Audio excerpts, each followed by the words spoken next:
started out in seed, but I didn't start as a seed dealer because of seed.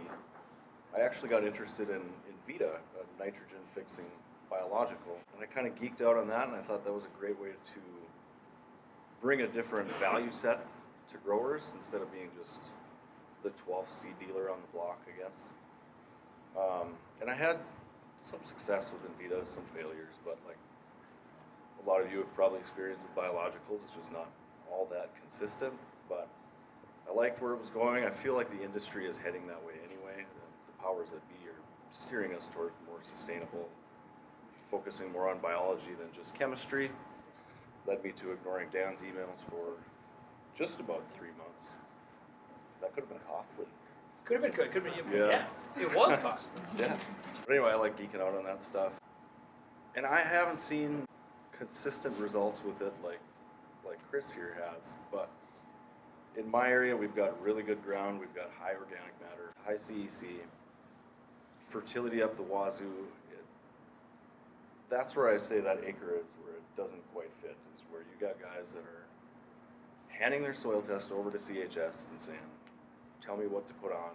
You know they're putting a lot on. That's where it doesn't fit, and that's what's most important, I think, is finding out where the product, whatever it is, whether it's Source, Blueprint, anybody else's product, the most important thing, I think, is finding out where it doesn't work. Because if you can find out where it doesn't work, you're not going to cost yourself a sale when you give it to the wrong guy who either doesn't keep good data, forgets where he put it, you know, whatever it is. Maybe he doesn't see a big jump on his yield monitor, but maybe his soil is getting healthier, but he doesn't know it because you're not testing the right things. And it doesn't always show up in a yield bump, especially on a yield monitor. They're not consistent. I mean, these are just some of the headaches you have with trying to keep good data. Even if you have the capability, it is really tough to have good data. But we did a block trial with rates from 110 pounds of N, actual N, up to 230 in 30-pound increments.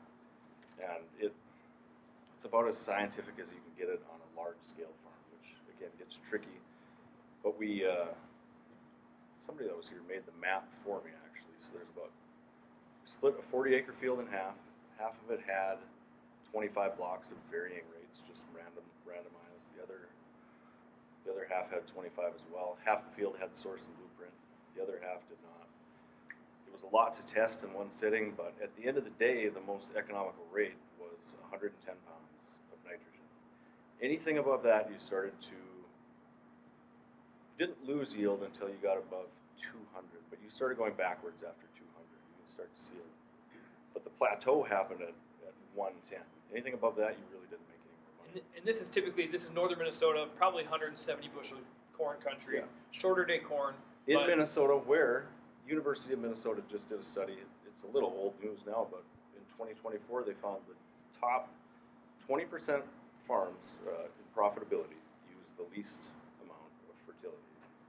Bottom 20% of profitability, they use the most. So the guys that are struggling, they're the ones that are over-applying. They're over-applying because of fear mainly. They're afraid of a bad year. They don't want to be the guy that left yield on the table. They don't want to be that guy that cut fertilizer one time and lost yield. That should tell us everything about what we're selling here. We're not actually selling a product. It's a new philosophy on how to approach fertility on your farm. The more I think about it, what I've been telling people all along, I've been pretty loud about all this. I've probably been a little too aggressive with where to start, to be honest. I think everybody should start small. Don't ever approach a grower and try to get the whole farm. Tell them to start with, like what you told me, 10 to 20% of your acres. In the days of just giving somebody a jug and saying, here, go try this on a strip, you're just setting yourself up for failure by doing that. The approach to take with it is a consulting approach. Ask for 3 years, because these changes, you might not see it in a change in yield in year 1, maybe not even year 2, but if you're watching the right things, you're measuring the right things, organic carbon in your soil, it's not just yield. But I don't think you can pull back too fast right away either, because I think you can fall on your face and hurt yourself. So I think you got to ease into it a little bit, kind of like taking the needle away from a junkie. You can't just stop. You'll die. You fall on your face. So I think you got to just tap the brakes, ask them to start small, and I think that's how you earn trust. Because I think it's so easy to fail in this, you know. You got to know their fertility. The more history you have from a grower, the better it is. I mean, there's a lot of things that go into it versus just selling a gallon jug and saying, here, use this, it's guaranteed. I mean, it's not that simple, especially now when every input is under severe scrutiny.